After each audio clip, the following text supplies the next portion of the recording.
welcome to our first activity, which we call to as the Scribbling Soul.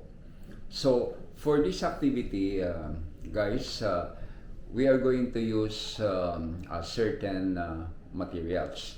So for the ground, we are going to use a watercolor paper.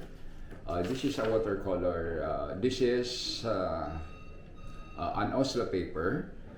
We can also use a watercolor paper or a sketch pad. And for the medium, the color that we are going to apply, we can use the oil pastel. We can also use a watercolor, something like this, or a poster paint, and it can also be color pens. And then we also need our black pen. Okay, so what are we going to do with this Scribbling Soul? So we have here your piece of paper, whether it's watercolor paper or Oslo. So we see to it that it should be thick, so the pigment or color will be absorbed. So I'll show you now how we are going to do the artwork. So you have your ball pen here, and then we're going to put it, point it at the center. So in Scribbling Soul, we are going to draw loosely and spontaneously. So starting from the center, we just try to draw, okay, loosely and continuously. It should be uninterrupted. So we are not going to raise our hands or the pens here, until all the surface has been filled out. So we see to it that even here at the edge or at the sides, it should have already, or it should be filled in. So we can come up with lines like coils, zigzags, loops, until all the surface has been filled in. Okay, so we're going to stop when everything has already filled in. Okay, so something like this. So we have here now our output. So this is now the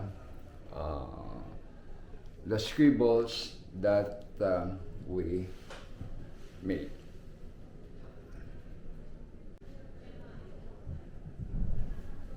Okay guys, so the next thing that we are going to do after doing the scribble is to apply colors. So you can have here your oil pastel, you can use watercolor, you can use color pens or poster paint. So when we speak of the color, it's your choice on what color you are going to use.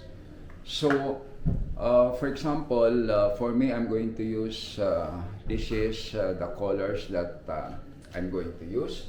So we're going to color here, okay, those shapes that are being formed. So for example, here I'm going to use red on this portion, and then next one I'm going to use yellow. So I'm going to color the part here that has a shape. So this is what you're going to do. So you can select the color you want and apply colors to all the shapes that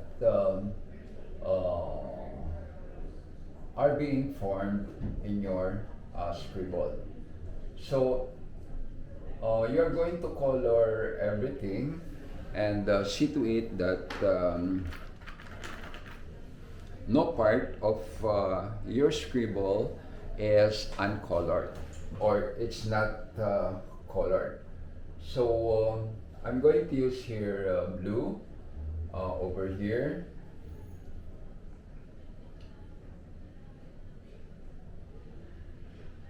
Okay, I'm going to use another color which is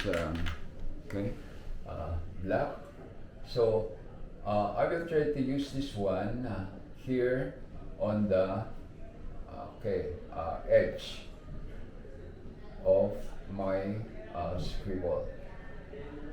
Okay, so I'm going to scribble until all surface has already been filled out, okay, with all these colors.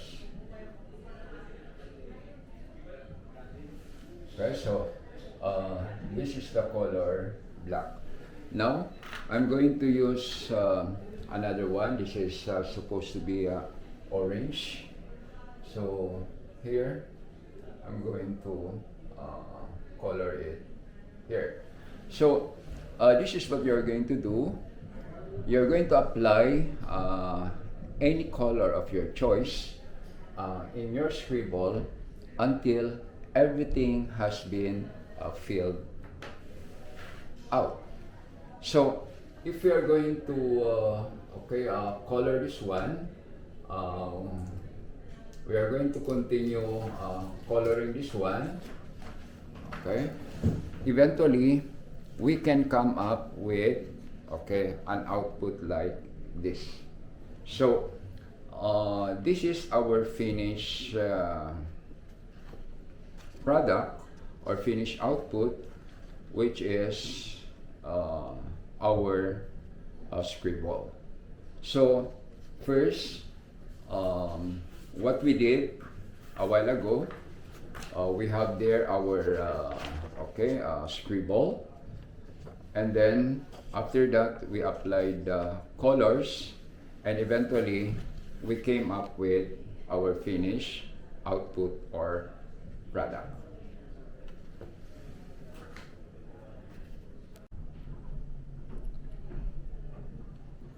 So after this, we're going to proceed to the next part, which is the artwork analysis.